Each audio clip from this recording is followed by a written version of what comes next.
दर्शकों, AVP news में आपका स्वागत है। आज मैं आपको एक ऐसे समाज सेवी की तस्वीर दिखाने जा रही हूं जो किसी परिचय के मोहताज नहीं। भारतीय जनता पार्टी के पूर्व जिला प्रवक्ता कुलदीप सिंह चांदोलिया, बाहरी दिल्ली युवा मोर्चा दिल्ली प्रदेश, सुल्तानपुरी विधानसभा, जिन्होंने समाज के लिए अपना तन मन धन सब कुछ लगा दिया है। वह लगातार जनता की सेवा के लिए सदैव तैयार रहते हैं। आप देख रहे हैं एवीपी न्यूज, शाहिद वसीम खान के साथ, नई दिल्ली। दर्शकों, एपी में आपका स्वागत है। इस वक्त मैं आपको सुल्तानपुरी विधानसभा से तस्वीर दिखा रहा हूं। हमारे साथ मौजूद है भारतीय जनता पार्टी के युवा नेता, हमारे साथ मौजूद हैं कुलदीप सिंह चंदौलिया जी, जिला प्रवक्ता, जिन्होंने भारतीय जनता पार्टी के लिए अपना तन मन धन सब कुछ लगा रखा। सुल्तानपुरी विधानसभा के अंदर एक मिसाल कायम है। इन्होंने समाज के लिए, समाज के हित के लिए एक मिसाल कायम है। तो सबसे पहले स्वागत है आपका एबीपी न्यूज चैनल में। मेरे लाखों हजारों करोड़ों दर्शक आपको देख रहे हैं। नमस्कार, सबको नमस्कार। मैं कुलदीप सिंह चांदोलिया, पूर्व जिला प्रवक्ता। मैं पार्टी के अंदर 2003 से यहाँ पर कार्यरत हूँ और जब से अब तक पार्टी के अंदर लगातार निरंतर कार्य करता रहा हूँ। जो भी मुझे भारतीय जनता पार्टी ने अपना सेवा प्रदान की, जो भी मुझे पद दिया गया, वो उसको पूर्ण रूप से निभाया है। आगे भी मुझे पार्टी कोई पद देती है, कार्य देती है, मैं उसको भी निभाऊंगा। कुलदीप सिंह जी बताएं। पहले तो सबसे पहले आप सबको धन्यवाद, जो हमारे भाई साहब आए न्यूज़ में, एबीपी न्यूज़ के अंदर आए, उनका स्वागत है, धन्यवाद है आप हमारे पास आए। सर, आपकी सुल्तानपुरी विधानसभा के अंदर एक मिसाल कायम है। हमने एक 10 साल के बच्चे से पूछा तो ये सामने अपने एबीपी न्यूज़ चैनल के माध्यम से सर्वे किया तो मालूम ये पड़ा, निकल कर ये आया कि आपने भारतीय जनता पार्टी के लिए 2003 से आप दिन रात मेहनत कर रहे हैं। जिस तरीके से अभी हाल ही में दिल्ली में विधानसभा का चुनाव हुआ, देश के प्रधानमंत्री नरेंद्र मोदी ने कहा था अब नहीं सहेंगे, बदल के रहेंगे। वो तो वाकई में कुलदीप भाई एक मिसाल कायम की आपने, क्योंकि दिल्ली में 11 साल से आम आदमी पार्टी की पूर्ण बहुमत की सरकार थी। मुश्किल काम था, कठिन काम था। किस तरीके से मोदी जी की नीतियों को जन जन तक पहुंचाया आप लोगों ने? देखिए, ऐसा है कि जो भी भारतीय जनता पार्टी के सबसे बड़े हमारे जो प्रधानमंत्री है, माननीय हमारे नरेंद्र मोदी जी, वो हमारे इसमें देश के प्रधानमंत्री बने, हमारे सौभाग्य है, सबसे अच्छी बात है। और इतना उन्होंने कार्य करा, मैंने तो देश के लिए उन्होंने कहा था, उनकी एक सबसे अच्छी जो उनके है, उनसे कार्य करा, देश को विकास कार्य करा। विकास करे सबसे महत्व है। कोई भी पार्टी आई, कांग्रेस थी पहले थी, उन्होंने कहा जेब भरने का काम करा। उन्होंने पूरा भ्रष्टाचार निभाया, पूरा के जितने साल तक अभी तक सब चीज़ में भ्रष्टाचार ही करा। उन्होंने कोई वैसा काम नहीं करा। अब ये कहते हैं कि हमने ये बनाया, वो बनाया। एम्स बनाया, उस टाइम तो इतने साल, 70 साल के अंदर उन्होंने एम्स बनाया। लेकिन हमारे भारत सरकार के जो देश के प्रधानमंत्री है नरेंद्र मोदी जी, उनके आने के बाद कम से हमारे पास 12 एम्स बने। कुलदीप सिंह चंदौलिया जी, सबसे पहले आज मैं बात करूंगा आपके चेहरे की मुस्कुराहट। आपको लाखों हजारों करोड़ों मेरे दर्शक देख रहे हैं, जिस तरीके से आप समाज के लिए, समाज के लिए आपने काम किया। सबसे पहले मैं अगर बात करूं भारतीय जनता पार्टी के 2003 से आप डटे रहे, लोग आते रहे जाते रहे, सत्ता बदलती रही, लोग इधर से उधर गए, लेकिन आपने भारतीय जनता पार्टी का दामन नहीं छोड़ा। तो मेरे लाखों हजारों करोड़ों दर्शक देख रहे हैं, यदि भारतीय जनता पार्टी में आपने देखा होगा दरी बिछाने वाले को टिकट दी जाती है 2027, वो दिन अब दूर नहीं, वो दिन करीब है। निगम पार्षद का चुनाव आने वाला है। यदि पार्टी आपको मौका देती है, क्या जिस तरीके से आप समाज की सेवा भी कर रहे हैं, 24 घंटे दिन रात भारतीय जनता पार्टी के लिए, समाज की सेवा कर रहे हैं, क्या इसी तरीके से आप निगम पार्षद बनने के बाद पार्टी आपको मौका देगी, चुनाव जीतने के बाद क्या आप समाज की इसी तरीके से सेवा करेंगे?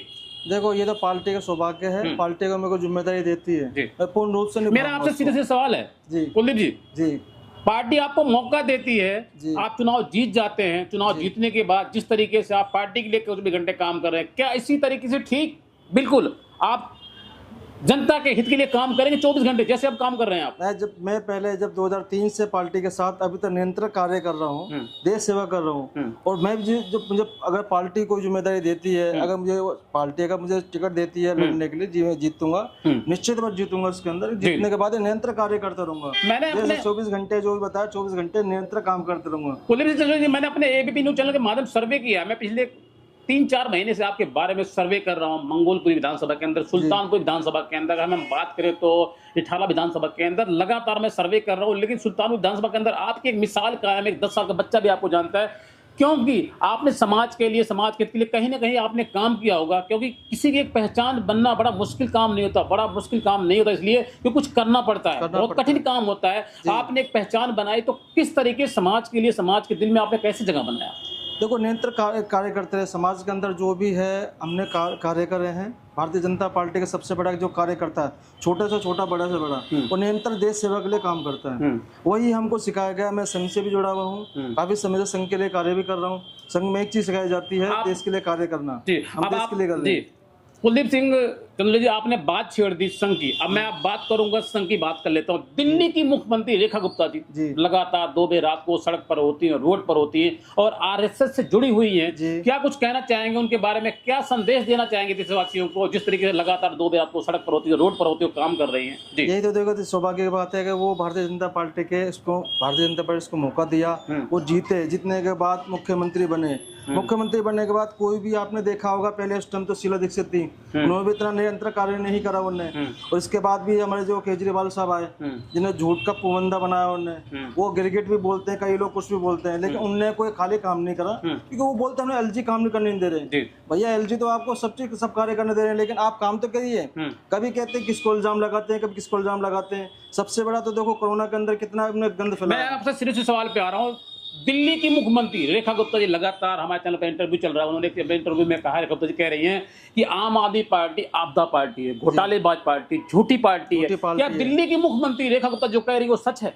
बिल्कुल सही है। देखो, इस टाइम हमारी बहन जी है रेखा गुप्ता जी, वो निरंतर कार्य कर रही है। और देखो, रात के टाइम भी उन्होंने भी आपको बीजेपी के दिल्ली के जितने भी कार्यकर्ता, जितने भी भाजपा पार्टी के नेता है, चाहे युवा हो, चाहे वो जो भी हैं, वो लगातार दीदी कहते हैं रेखा जी को। क्या वजह है मुख्यमंत्री जी को दीदी कह के पुकारते हैं? एक तो देखो, सबसे क्या है कि युवा के इस टाइम अभी ज्यादा उम्र नहीं है, युवा के अंदर है। सबको अंतुष्टि है कि हमारे के जो युवा अभी नियुक्त, उनको भारतीय जनता पार्टी ने मुख्यमंत्री बनाया, कम उम्र की इनको बनाया, क्योंकि वो सबको देख सके, क्योंकि उनके वो विकास कार्य कर रहे हैं, जितने भी अच्छे कार्य कर रहे हैं। अभी देखिए, अभी जो पूर्वांचल है उनका छठ मैया का पूजा है, इतने साल से हम कह रहे हैं हम छठ को जमुना जी साफ करेंगे। अब आपके सामने अब न्यूज, अब तो खुद रिपोर्टर हैं, सबको पता है, खुला है, कोई हम छुपा के काम नहीं कर रहे हैं। आपको देखो, जमुना जी में कितने सफाई हो गई है, वहाँ पर नाव भी जा रही है। सब लोग देखो, जितने पूर्वांचल भाई हमारे छठ मैया का, उन्होंने मेरे को बताया कि इस टाइम आपकी जो दीदी बहन है,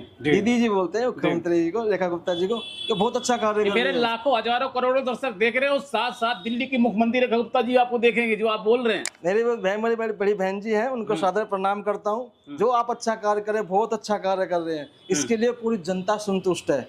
हमारी माता बहन, हमारी युवा जो भी अपने हैं, माता बुजुर्ग आदमी सब खुश हैं, क्योंकि उस टाइम कार्य कर रहे हैं, विकास कार्य दिल्ली के अंदर। कुलदीप सिंह जी, मेरा आपसे पहला और आखिरी सवाल, जिस तरीके से दिल्ली में भारतीय जनता पार्टी की पूर्ण बहुमत सरकार बनी, 53 की सरकार में कह रहा हूँ, 53 तो नहीं, अब 4 की सरकार हो गई है, जिस तरीके से लगातार दिल्ली के अंदर विकास की गंगा बहाई जा रही है, क्या अगले 5 साल इसी बुलेट ट्रेन के तरीके से दिल्ली के अंदर विकास होगा? और बिहार में क्या भारतीय जनता पार्टी की पूर्ण बहुमत की सरकार बनने वाली है? इसमें बिहार में 100% बनेगी। इसके अंदर देखो, बनने का कारण ये है कि नीतीश कुमार जी और हमारे उन जो बिहार की जनता है, उनको अच्छे विकास कार्य है। भारतीय जनता पार्टी जो नीतीश कुमार जी की हमारी सरकार बनी है, उन्होंने निरंतर कार्य कर रहे हैं, विकास के रोड बनाए हैं, सब चीज कर रहे हैं, जो अच्छा डेवलप करा है। अब तो वहाँ मेट्रो रेल भी बना दी गई बिहार के अंदर, पटना के अंदर, तो विकास का जनता देख रही है।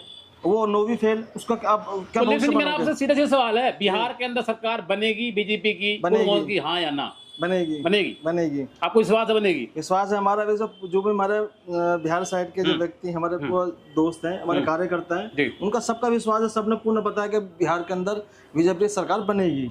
ठीक है कुलदीप सिंह, समय देने के बहुत धन्यवाद आपका। आपका बहुत बहुत धन्यवाद आपका भी। तो दर्शकों, इस वक्त मैं आपको सीधी तस्वीर दिखा रहा हूं। हमारे साथ मौजूद थे भारतीय जनता पार्टी के युवा नेता, समाज सेवी, भारतीय जनता पार्टी के दिनों समाज के लिए, भारतीय जनता पार्टी के लिए अपना तन मन धन सब कुछ लगा दिया। सुल्तानपुर विधानसभा सभा से मौजूद थे कुलदीप सिंह जी चंदौलिया जी, जिन्होंने भारतीय जनता पार्टी के लिए 2003 से अपना तन मन धन सब कुछ लगा दिया। आप देख रहे हैं एबीपी न्यूज। नमस्कार।